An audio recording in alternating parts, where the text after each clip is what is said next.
Welcome to this special edition of Daily Pulse, where we keep your finger on the pulse of the latest breaking news and the news they're keeping from you. Brought to you by the Vigilant Fox and Zeee Media. I'm your host, Maria Zeee. Well, the United States has a very serious situation unfolding, chaos in the streets, riots spreading to various cities across the country, and it seems like Mexico has declared war. On top of this, tensions in the Middle East are increasing, and so we are back again to times of incredible uncertainty. The most important element of any war is the information war, and who better to discuss all of this than war correspondent Michael Yon. He joins us after this quick word from one of the sponsors that make this show possible. There are things that you can do to keep yourself fit, healthy, and protected in this world where it seems like attacks on our health come from all sides. Take charge of your health with the Energetic Health Institute, giving you the tools to lead a healthier, more balanced life. Brought to you by Dr. Henry Ealy and doctors just like him, true healers and physicians who are making people well successfully outside of Big Pharma. Visit myehialoha.org/#VFox and join their live conferences, virtual solutions summit, engaging Q&A sessions with their first-class heart-centered professionals, and access all past event replays anytime, anywhere. You can also join the Healing for the Ages community led by Doctors Brian Ardis, Ed Group, Henry Ealy, and Jana Schmidt, and become part of a movement dedicated to building a healthier future where health and healing come first. All of these invaluable resources are a whopping 30% off when you use code VFOX. So again, that link is myehialoha.org/#VFox with promo code VFOX for 30% off. Michael Yon, thank you so much for joining us today. We appreciate you being here. Thanks. I'm still in Texas. Next stop, somewhere else. Next up, somewhere else. I like that. Michael, this is a very serious situation. I'm very concerned about how this is escalating. We now have news that ICE is going to be deployed to more and more cities, including help of the National Guard. Specific Democrat cities are going to have these, National Guard and others deployed as well, because they are clearly expecting that this is going to escalate. Talk to us about your assessment of this situation. Right. I mean, we're clearly in the position now that many of us have warned about for years.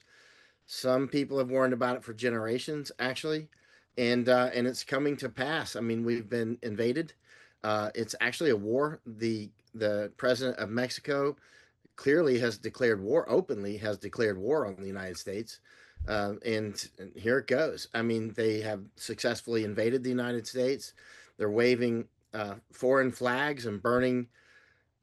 Invaders are waving their own foreign flags, Mexican flags specifically, and others, and burning American property and assaulting and killing American people.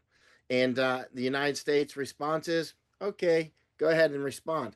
We're not doing anything. The United States needs to get very serious and treat this war like the war that it is.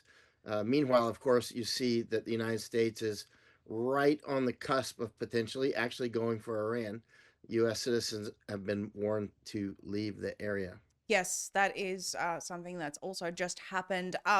If anyone is not familiar with the comments that you're referring to from the Mexico's president-elect, Claudia Sheinbaum, said, if necessary, we'll mobilize. We don't want taxes on remittances from our fellow countrymen from the US to Mexico. So that's brazenly inciting US protests. That's how many people are perceiving this. And then, of course, yesterday we had the footage emerge of the Mexican Senate president suggesting that Mexico should take a large amount of land from the United States because of all the Mexican names. It seems very unexpected that this is suddenly, Trump and Claudia were on good terms. They were negotiating tariffs and things like this. And now all of a sudden they're saying we need to reclaim this land, essentially. What's happening here?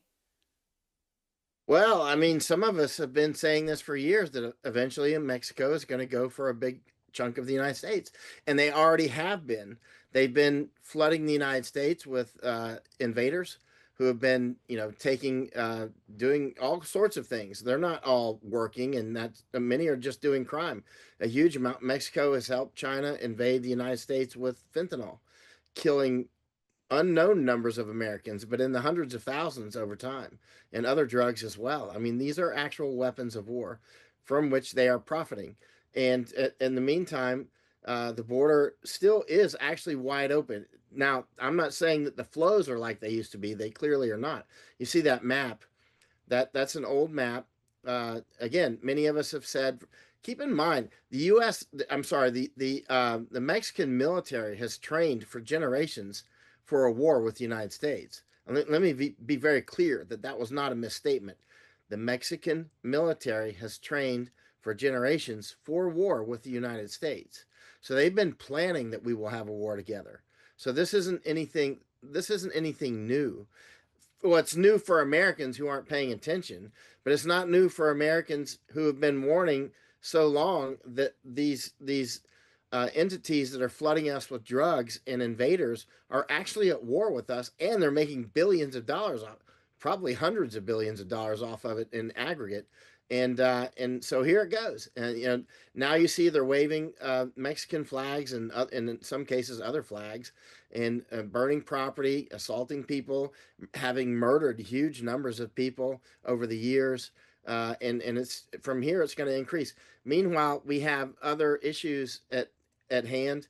Of course, potential war with Iran is right on the cusp. I mean, U.S. CENTCOM, Central Command, has asked American uh, dependents and others to leave the Middle East, certain countries.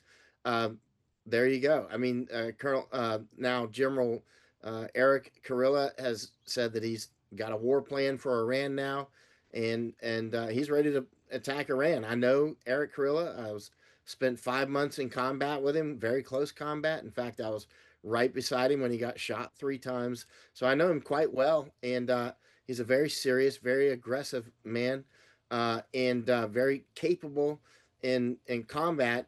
Unfortunately, he also pushed his soldiers to take the death jab, and also he seems to be a puppet for Israel at this point. So that's what we have. I mean, we see a lot of our senior military leaders who, or pretty much everybody to my knowledge, who are in these positions are compromised by somebody other than the United States. And so, for instance, now nobody should be talking about anything other than mass deportations and that sort of thing. Basically, the United States has multiple forms of cancer, and we're talking about let's go to war with Iran. What are we going to do with Russia? All these different play toy things that can get us all in a nuclear war, while we diminish our highly death jabbed military, right? And so we're focusing on exactly the wrong things. We're focusing on exactly the right things if you want to destroy the United States. Well, let me ask you, Michael, because Tulsi Gabbard just issued a warning. We have several, stories that have come out about people within the administration who want to pursue diplomacy, and then you have the factions that want to go to war with Iran. It's very interesting. Tulsi Gabbard just issued a warning talking about a nuclear holocaust. She's saying if we keep going on this war path, it's going to lead to nuclear war. We need to de-escalate this. We need the people to be on board. I see this as a positive message in the sense that we have, very high up people warning us and saying we don't want to go to this war, but it seems like it is very imminent. We just brought this up on screen. As you said, the US is telling people that they need to pull some embassy staff from the Middle East as tensions are rising. It seems like, regardless of the warnings, regardless of the fact that people don't want the wars, it seems like it's heading in this direction no matter what. It is. And it is because oligarchs from various structures want it to happen. They clearly want to destroy the United States. They're clearly destroying the United States. And if they want the war with Iran, all Trump has to do is say go for it. All they need is casus belli at this point. In other words, enough cause so that Americans, lose their mind again over a pot of chicken wings or something, and say, yeah, we should go ahead and fight Iran. I don't know, maybe some attack in the United States. But meanwhile, we're distracted by these actually war moves in Los Angeles and other places, because we clearly are invaded. We clearly are. That's what we should be focusing on. We should be doing mass deportations of these invaders, enemy invaders, enemy invaders. Migrants don't wave foreign flags and burn cars and buildings and loot buildings and rape and kill women and children and men across the United States. That's what an invading savage army does, right? And that's what is actually unfolding. So meanwhile, let's run off and talk about Ukraine and Israel, which is idiotic, of course. It's right on its face, it's idiotic. And yet that's what's happening. Well, let's talk about some of these invaders. What I find most astounding about all of this, I know that President Trump has made a statement that the DOJ is looking into the organizers. Many of these organizers have already been identified via citizen journalism. Data Republicans done a phenomenal job looking into some of the organizations funding this. Indivisible's one of the organizations that's been identified. When you look at all of the organizations partnering with, say, for example, nokings.org. So they've already identified many of these organizations, yet we haven't really seen the administration confirming this or going after these people. What do you deem to the lack of action to be due to? I don't know. What do you what do you think? I think that we're watching oligarchs enjoying watching the United States being destroyed. I just got 2 messages right now from Tom Homan's senior staff, and I was asking about Austin and San Antonio as potential places to watch some of the activities. And one of the messages is both are good for Saturday, meaning Austin and San Antonio could have action. And big stuff is predicted Saturday in Austin and San Antonio. And how do you pronounce that? Pflugerville. Yeah. And so those, at least those 3 places. So, I mean, that's something to keep in mind. That's coming straight from the top right there. And it Well, just literally came in right now. some people are claiming that this No Kings is a little bit comical, but you can actually, if you just go to the website, I'm going to show everyone again, on June 14th, we rise up. It clearly says, and you can see the map of all of the different protests that are planned on June 14th. You just mentioned Pflugerville, Austin. You can see multiple locations across Texas. There's the Pflugerville. You can see Bryan, Texas. You can see Huntsville, Texas. You can see Hamilton, Texas. But not only that, all of these little blue dots. No Kings Indivisible MHK in Manhattan, Kansas. I mean, which one do you want me to click? This has been, you don't just organize something like this overnight. This has been a very long time in the making. No Kings Dillon. I mean, look at all these spots, Michael. This is insane. I mentioned to Mike Adams, we were talking online, I guess yesterday or the day before, and I said, I think this looks at least partially like a psyop. To make people think that the whole country is on fire, which Mm-hmm. it is in great danger, but it doesn't mean that they actually are going to have major events in all those places. But David Dubine, you may know David. David's been a pretty serious analyst. His accuracy is quite good. And so he just messaged me in the last 30 minutes saying he was looking at No Kings as well, the site that you just showed. And he's going to go to 3 of those small towns this weekend that are on there because he said that he thinks that's a psyop too.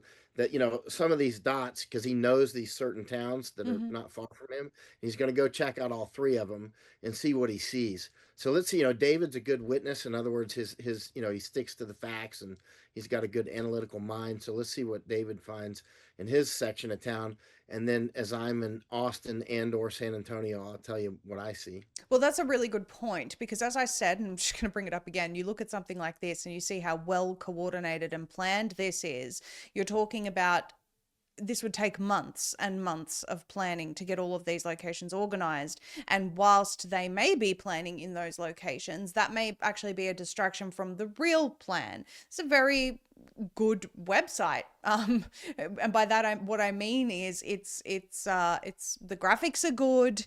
It's been well designed. I'm not saying the intention of the website is good. I'm just saying it's been well designed. We can see when we saw very, very interesting tactical gear being handed out to some of these rioters. You're talking serious funds for what's going on here. How long has this been in the making, and why did no one know about it? Why did we wait until it erupted into chaos? How come the admin didn't know that this was coming? You knew it was coming. You've been saying it for a long time.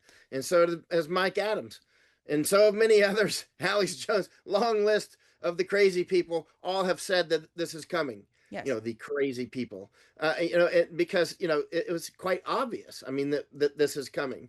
Now, keep in mind, there are other major players that aren't showing their faces, such as the Chinese. They're not showing, if you're playing the game board of Risk, I was playing with some, retired West Point people last weekend, right? And Risk, you can't believe it. At our age, we're playing Risk. And it's interesting, so you got all these different players on the board, and it's basically a globalist game of conquering the world, right? And what did I do? I took Africa and I just watched everybody fight while I built up my army, and so I mean that's what the Chinese are doing. They're watching everybody else fight, Mexicans and Americans and everybody else who inevitably is about to fight or already fighting, but it's clearly going to increase. Meanwhile, the Chinese are just going to, they're very smart. They're going to be patient because they're patient people. Hmm. Actually, the Chinese have a lot of great virtues. They're industrious, they're very patient. They can be calm and they can fight. You know what I mean? Unfortunately, they're invading us, right? And because there's also amid those great virtues are some dark sides as well, and those dark sides have invaded our country just like they've invaded Tibet. I've been to Tibet and seen it. I was in Hong Kong when they took Hong Kong. They're preparing to invade Taiwan. And by the way, I've mentioned this before. Many people, the information wars are intense, and China is very good at information war. So good that if I ask people, when was Taiwan part of China? Or for how long was Taiwan part of China? Almost everybody watching this probably thinks Taiwan was part of China at one point. But you know how many days Taiwan was part of China? Zero. It never happened. It never happened. And I mean, I talked with CIA analysts and everybody under the sun. People have written books about all this stuff. And guess what? It was never part of China. And every time I've made that challenge, show me where it was part of China. Nobody can ever do it because it never happened, right? And so this is how intense information war can Hmm. actually be, where people can actually imagine these things, not really imagine. It's been implanted. It's not because people are dense and don't want to know the truth. It's because information war has been brought to such an art and a science and just brute force at times, right? And so you have pretty much everybody under the sun, and probably even some people in Taiwan that used to think that think that Taiwan used to be part of China, or let's say Formosa was part of China. Okay, so obviously we know, and you were reporting while the border was completely wide open, that a lot of Chinese military age men were coming in. We also had a lot of people coming in from the Middle East and, South America. And it seems like the Mexicans have been activated here. But what about all these other nations as well? We're only really seeing now Mexican flags being flown. What about these other nations? What other sleeper cells are there, and at what point could they be activated? If we now see that the US goes to war with the Middle East and goes to war with Iran, that's another whole problem of all these other people in the United States. You've got to get them out. I'm not advocating for war, but I'm just saying if you want to go to war, you have to get these people out first. Many countries. I mean, anything from Somalis to Afghans to Nigerians from Igbo and Hausa and all these different people, right? You've got so many different peoples here that are in sufficient numbers that are their own Anthro Insula, right? They're their own uh, human islands. Anthro Insula is a word that means human islands. And by the way, governors like Abbott, who basically is just a child in a man's body. Governor Abbott helped with the invasion. He openly helped with the invasion. I was physically present with Doc Chambers at times. Pete Chambers, our mutual friend. We Abbott was sitting there saying, "Hey, we're closing the border," and I'm there with Doc. We're watching people cross a few hundred meters down the road. I mean, they're Absolutely. right. You can see them if the people just turn their cameras that way. It wasn't even hidden. It's just that the media that was there were just carrying the water, right? If you Yeah. want to call it media. And so, Abbott is basically a child in a man's body. A Japanese man said people like that are called bearded boys. And that's what he is, although he doesn't have a beard. Well, he was the governor, and he definitely could have closed the border. And this is an ongoing argument, and something that I'm sitting here saying, where is the accountability for all these people that facilitated this invasion from the beginning? This, several years while the border was wide open, many people participated in that. We've seen no investigations and no arrests into those people. Yes, ICE is going after some of these illegals, and certainly we applaud that. That's fantastic. But there's been no accountability for the people that orchestrated it, much like we're not seeing accountability for the people that are orchestrating these protests slash riots. So I'm struggling to make sense of a lot of this, Michael. I see the solution as, if you're going to stop this and make sure it doesn't spread any further, this is something I suggested. You let me know what you think. You go after these organizers, the people that are, that organized all of this. You get them on your favorite news channel, Fox News, the one that Pam Bondi loves appearing on so much, and you plaster it over every single mainstream media outlet and through the Citizen Journalist Network of these people in cuffs to make sure no one organizes any more of these protests moving forward. I'm surprised, given that the people in the administration certainly understand media, why something like that hasn't occurred as of yet. Good question again. Why hasn't Fauci been arrested? Where's the Epstein files? All these good questions, right? So it's very clear, it's very obvious that we are watching the current administration allow the United States to be destroyed. That's obvious to me, right? Just like it was obvious to me since before the last gubernatorial election here in Texas, for which put Abbott in charge of the state of Texas as the governor. It was very obvious that Abbott was World Economic Forum, that he was going to help with the invasion. I said, what did I say it hundreds of times, right? I was writing it all the You time, did. saying it in interviews, and people were like, who do you want, Beto? And again, it comes down to that red or blue pill choice, Mm-hmm. which is nonsense. It's the Matrix, and they'll go red pill or blue pill. I decided the red pill. Why do you take any pill from a guy you don't even know, as if these are the only two choices in the world? Like, there's all this.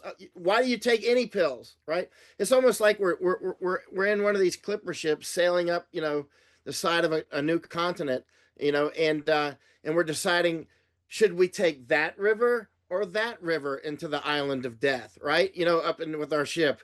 Or maybe we don't take either one. Maybe we just sail off to another place. But we decided. I was chatting with oh, good Lord, so many people. The bottom line is there were a lot of choices for governor last time, like Huffins, right, and the colonel and everybody else who were running. But it was the red pill or blue pill. They give you this choice. You're like, well, I got to choose one of these. It's just suggestibility. It's the most basic form of brainwashing, is just to give you a fake choice, and people go, well, I guess I have to take one of those two choices. It's the whole, these are not the droids you're looking for. It's really that simple. Yes, I have been speaking for quite some time about that left-right paradigm, and the fact that this enables a uniparty to continue. Many people felt, including me, that Trump was the outlier in all of this, and that he was going to shake this system up. In many ways, he has. I'm very, very grateful for the work of Tom Homan and ICE and going after the illegals. This was a campaign promise. It's good that they're doing this. I think the numbers should be higher, but nonetheless, they're doing it. And I'm very, very, shocked at the surprise of Governor Gavin Newsom that they're doing what they promised. It's insane to me. This is what Americans voted for. Majority of people went to the polls, they voted for this, and one of the biggest things that they voted for was immigration. Trump is tracking very, very well in polls in response to his handling of the immigration situation. People want these people out. They see it's destructive for the country. So in many ways, I'm supportive of all of these things, and I think most people are. I'm just concerned again about the lack of accountability for the people responsible for this. No one has been dragged off in handcuffs yet. And I'm not talking about the illegals. I'm talking about the people that have actually orchestrated this. We had the Doge find out all of these funds that USAID was going to, billions, hundreds of millions and billions of dollars in stolen taxpayer money. Not one single person has been held to account for any of that. It's very confusing to me, Michael. It's actually not confusing to me because I keep predicting these things, right? So it's like, I mean, I just keep saying it over and over. It's quite obvious that the people that are now running the place, quote unquote, are not our friends either, right? It's just new Biden. It's new Obama. It's the same kayfabes going on. It's the same oligarchical systems that are actually still running this. Clearly, they're working overtime to destroy the United States, whether it's with election fraud or death jabs. I mean, the death jabs the death jabs in and of themselves may prove to be the death of the United States as we know it. We don't know that yet. We don't know it, but we do know probably most people watching this already know somebody who died from the death jabs. Probably most people, I'm guessing. I know numerous, right, that have actually died, and it seemed like it's in relation to that. And then we all know about people getting cancer all the time now, and it seems like a much larger number than normal. Fertility issues, which people warned about before the first jab, right? Taking a quick break here to tell you about Block Trust IRA, bringing access to cryptocurrency wealth to real Americans. Their Animus AI trading platform works 24/7, analyzing market data and executing advanced crypto strategies that are beyond simply buy and hold, helping true Americans build impressive wealth. There's a reason their system was named the #1 crypto technology platform by Bitcoin Magazine from over 1,500 global competitors. Whether you're a teacher, truck driver, small business owner, or retiree watching inflation eat away your 401k, Block Trust IRA's advanced Animus AI gives red-blooded Americans the same advantages as those coastal elites. Right now, their clients are seeing over 250% returns on their investments, and with military-grade security, investments are protected by up to $200 million in insurance. Don't wait, visit dailypulsecrypto.com and find out how they can help you join the financial revolution that's finally giving forgotten Americans access to the greatest crypto wealth opportunity in history. And for a limited time, they're offering our viewers up to $2,500 in bonus crypto when you open an account. Crypto created 80,000 new millionaires last year. Why not you next? Visit dailypulsecrypto.com. That's dailypulsecrypto.com, making retirement great again. It's only gotten worse with one thing after another. For instance, we have not defunded United Nations yet. And as somebody who's written 3 books on Chinese information war and who spends a lot of time out with these NGOs, I spend a tremendous amount of time with the NGOs in places like Darien Gap, in Panama, or in Netherlands, or Japan, here in the United States, down in Mexico, Netherlands, Ireland. I'm out with these people all over the place, right? And I'm not sure who's the most dangerous enemy to us, China or United Nations. Actually, the most dangerous enemy is within our ranks. It's the people who are committing treason based on the 4 main mice cheeses. Remember, the mice cheeses, the cheeses that people will take to be recruited in the enemy camp, are money, ideology, coercion, and ego. Mice. Money, ideology, coercion, ego. We see a huge amount of people that are clearly in some way taken. They've been compromised. That's the only way that I can explain many of the actions, because a lot of these people clearly are not stupid, and yet they're doing things that are destroying the United States, such as not defunding the United Nations. Cowards within our ranks. Remember, cowardice always contains the germ of treason. So if you have cowards in your rank, you got to get rid of them. You got to cut ties with them, because nothing good is going to happen of it when stress situations occur. Nothing good is going to happen. When this started getting very intense, I started pruning back people that I would associate with, people that were showing signs of cowardice. Sorry, I've been in too much war. I've seen too many things where people are getting killed, and a lot of that is based on people caving in or not standing their ground at critical moments, or they just become, for some reason, compromised, and their loyalty is not to the people that I'm with and other Americans, right? You have to constantly prune your tree of cowards. They will sink you. That's a rotten branch. It will infect you. It will destroy your architecture of your friends and your circles.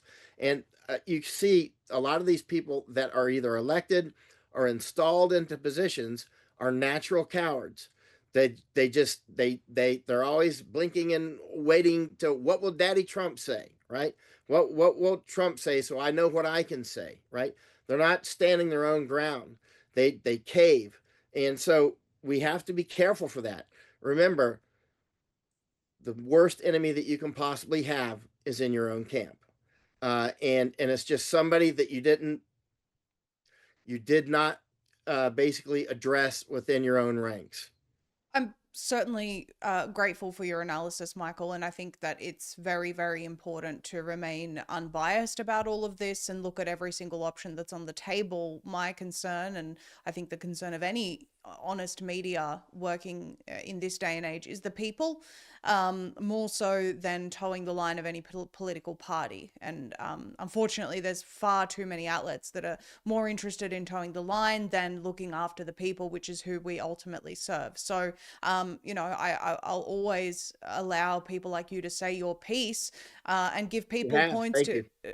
of course, and give people points to consider about all of this and the ways in which they need to protect themselves in these very, very uncertain times where the information war is really, really thick and very hard, even for seasoned veterans of information war, to work out exactly what's going on, which is, I think, just unprecedented in the history of information war. It's I would say some of the most intense times that we've ever seen right now. I'm sure you would agree. Um, Can I say one more thing? of course. Uh, I spent a lot of time in various wars, often on the ground, out where it's on the ground in actual combat, and other times out with top commanders. I mean, the tippity top, and say the Iraq and Afghan war, that sort of thing, or running around with the Secretary of Defense and all the time, right? And there's many takeaways from that. One is when you're on the ground and you're in war, you both have great clarity on some things, and it's really confusing what's going on. Very confusing, right? The fog of war is quite real. But then when you get into the headquarters, where they've got all the satellite feeds and everything else, and everybody's communicating, and they've got all the high tech stuff and all the computer analysis and all that, it's still foggy. People still don't, even when you're with the commanders, they still really are mostly in the dark. That's the people actually running the operations are actually mostly in the dark as well. Remember that we don't know what the enemy commander, and in many cases you're fighting many enemies, Right. right? Mhm. That's what's going on now. We have many it's like we're in a jungle, and there's many things that can get you: the tiger, there's the snake, and there's the fungus, And a lot and of then them there's are things. very well camouflaged. They are, and so they all have their own mind, and then there's the weather. There's when you play Risk, you're always rolling the dice. In this case, I mean, there's so many variables out there. I mean, that's why when you see people that are doing these analysis, like Ukraine versus Russia, which people like me again have turned out to be very accurate on that war, very accurate. Just take a dart and throw it randomly at anything I published way back before the shooting started, and look how it's unfolding now, right? Right. But you look at all these experts, these 3-star, 4-star experts, and they're always talking about tanks and jets and all this nonsense, and then they end up wrong. And I'm not saying that tanks and all the jets are nonsense, but what I'm saying is when it comes for an analysis of how this is going to play out, it's nonsense. Those are things that they point to for the average person that doesn't know anything about war, to go, wow, so and so has more tanks and more airplanes, therefore they're going to win. That's not how this works out. It's not even. Sometimes it doesn't even seem related. Sometimes it seems like it's inversely related. But there's so many more factors. This is complexity within complexity spinning around on a record player. You know what I mean? This is nobody knows what the oil prices are going to be, or when some typhoon's going to hit some enemy capital or something. Well, But the at oil the end of the prices, day, just as a side note, have jumped up after this order to leave the embassy. So there's that. yeah, I wonder But what the gold prices have done. I want to ask you, indeed, I want to ask you, Michael. in this time of extreme uncertainty, what do you think? I mean, obviously, we have this coming up this weekend, many protests planned across the country. I don't know that there are enough resources to handle all of this. I certainly hope they are. I certainly hope that the police squash any sign of unrest nice and early, not wait until it descends into chaos like we saw in LA. Where do you see this heading, and what should people be prepared for? Well, I mean, depending on where you live, most people are probably not going to see anything at all, except on TV or social media. But some people may have their business burned down or something, or they may be killed. I mean, because I don't know what's going to happen. This I is hope obviously, not, for the sake yeah. of, God I mean, let's willing, be no one is realistic. seriously Let's be injured. realistic. We're in a war. We are actually in a war, right? This is no kidding war. This is not maybe we might go into a war. We are in a war, right? It's at the low level right now. We've just had Mexico declare war on us. That was not even soft words. I mean, numerous people high ranking in Mexico they're clear. They want to go with the 18th. By the way, how long did Mexico have Mexico? Right? How long? What was it? 26 years on the low number, and maybe not Mexico have Mexico. Mexico have this part of the United States. Keep in mind that was Spanish dominated for several centuries, right? And the Spanish started to come in mostly in the 1500s. There's the map. But they pretend like this was Mexico since the edge of time. No, it wasn't. It was indigenous people. It was indigenous people. And then there were a lot of Spaniards. And then there was the breakaway from Mexico for a few decades of this 5 centuries since the 1500s. And so suddenly Mexico pretends like this has been their land since God first, came to earth. It's just a lie. It's the lie like China says, Formosa or Taiwan was part of China. It simply didn't happen. With Mexico, it was Mexico for a short period of time only. It was Mexico, arguably, let's say, for round numbers, let's say 30 years, right? So in the last 500 years, that was Mexico for roughly the different parts of it. It gets a little bit complicated depending on which part you're talking about. But let's say of the last 500 years, it is directionally accurate to say that the territory that they're talking about was Mexico for 30 years. That's directionally accurate and not specific. But it's been the United States for how long? 171 years or something like that. I mean, let's say a lot longer, 5 times longer than it was Mexico, right? But remember, the Spaniards came, did a huge amount of criminality against the indigenous people, stealing their gold and silver. And, I've read so much on that over the years. It's pretty amazing. And then Mexico broke off. And then they had that part of the United States, what's now United States, for roughly 30 years. And then we've had it for roughly 170 years, right? So it wasn't like it was Mexico for 3,000 years or something. That's just a straight up hardcore lie. At the end of the day, what it comes down to, who will keep this? It depends on who's got the strength and will to take it and the will to keep it. That's what it comes down to. Skip past all the history books and all this. It's going to come down to demographics and firepower. And they have moved in over the decades. That's why you try to get, the 2 languages, not English as the only language, but English and Spanish or English and Swahili or English and whatever, right? And so diluting, the U.S. sovereignty there, and by keeping the borders open. And what do people always say? Well, if we don't leave the borders open, we're not going to have tomatoes, which is another just destitute lie, because we can always bring over enough people to do that sort of work. That's simple. They're like, You've well, got if we work don't let visas for ourselves that. be invaded and let let the monkeys hang off the chandeliers from all over the world, then we won't have tomatoes, right? It's not thinking. We can let the number of people in that we need, and then they can migrate back home. Like, migration, coming and going. Like a lot, when I talk with old Mexicans, a lot of them are like, the term wetback came, and wetbacks would call themselves wetbacks, right? Now it's like a derogatory term.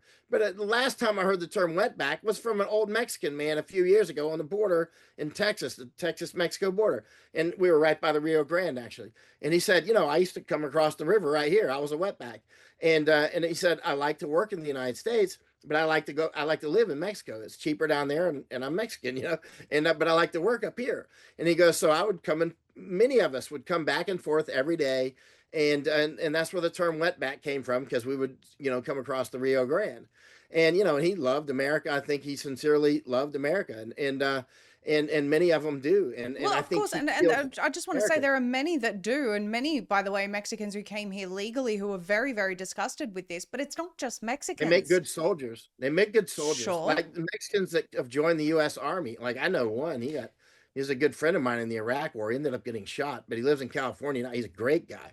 But no, Very brave. but this is what Very I'm saying. It's courageous. not Very just competent. Mexicans. Although we're seeing all these Mexican flags, it's not just Mexicans. And this is, there are a lot of masked people that are, like I said, handing out tactical, very advanced tactical gear. And we see people from all different backgrounds participating in this. So again, I find this situation odd. I think there's more to it than we're aware of, and I just see this continuing to escalate. This is the biggest problem. So you're going to be Americans are not enemies with Mexicans. I mean, no. did you ever wake up wishing to hurt Mexicans? I have not, because I like Mexicans. I've been to Mexico many, many times. And, I see a Mexican restaurant, I'm more apt to stop there than even a Thai restaurant, and I love Thai food. And but I mean, but so it's not, I've been to Mexico a lot, and we are intermarried and all this sort of thing. I mean, our blood is mixed. We're not we're we should not be going to war with each other. We should be going to war with the people who are making us go to war with each other, right? There's the point, right? So I'm not advocating again for any war, but there certainly needs to be the eyes pointed at the people that are responsible for orchestrating all of this. And so we're going to continue covering this situation. Michael, very, very glad for your analysis. You're heading to a couple of different sites over the weekend. Obviously, we may get an update from you next week and see what you saw there. What's your plan? Right. Depending on what comes in this inbox and what's happening, I'll probably be in San Antonio or Austin, just kind of smelling the air, watching what's going on, and trying to, just get a feel for the ground. I'm not going to, I spent so much time in so many protests around the world where, very serious protests where, a lot of action. And so I'm not there for the action, that sort of thing. I'm there to get a feel for what's actually going on. I just want to get my finger on the pulse, and I'm not going to get out there and shoot videos with the police and the people smashing each other. I'll leave that to the bloggers and that sort of thing. But I just want to pick up some raw information from the ground. Well, I want to encourage everyone to follow you on X at Michael_Yon. That's at Michael_Yon. Please let people also know your Substack, Michael. Yeah, I'm on Substack by my name. There was a pretty popular Substack I did today about this. Actually, it's short, but it's up there today. It's on Substack. Michael Yon. My name is Yon, Yankee Oscar November. Appreciate you. Thank you for your analysis, your refreshing honesty, and we'll continue to monitor this situation. Thanks, Michael. Thank you, Maria. Are you protected in a world where the threats of EMPs, solar flares, 5G, and all types of EMF are interfering with our very existence? Escape the grid with Escape Zone, bringing you the highest quality Faraday technology for ultimate preparedness. Choose when and where your devices are detectable. Faraday bags protect you from EMPs, car theft, card and device skimming, identity theft, tracking, Bluetooth, and GPS. Choose from premium mobile Faraday bags, crossbody bags, laptop bags, and even women's handbags, or opt for the optimum protection with a ballistic backpack, combining cutting-edge Faraday technology with a ballistic 3A Kevlar for the ultimate preparedness. Now you can also protect from EMF with their top-notch EMF beanies and blankets, shielding you from some of the most harmful frequencies in our environment. Whatever your needs are, Escape Zone has you covered, and their range is perfect for personal use, family use, or even as a gift for someone you truly care about. Visit escapezone.com/pulse and protect you and your loved ones today. That link again is escapezone.com/pulse. Thank you all for tuning in tonight. If you haven't noticed, we are committed to telling you the truth, no matter what. You can catch us doing that every single weeknight at 7 p.m. Eastern. That's every weekday, Daily Pulse, where we keep your finger on the pulse of the latest breaking news and the news they're keeping from you. You can support us to stay independent by shopping directly with our sponsors who make this show possible. Their links are in the description below. You can also like, share, and give us your thoughts and comments on the broadcast. Make sure to follow Vigilant Fox on X at Vigilant Fox, as well as Substack to stay up to date with the latest breaking news. Follow Zeee Media on Rumble, where we also air this show each weekday and post our other deep dives. Follow at ZEE_media on X. And as always, all of our content is also on zeemedia.com. Join us every weeknight at 7 p.m. Eastern. Tell everyone about it. And as always, keep your finger on the pulse with the Daily Pulse. Good night.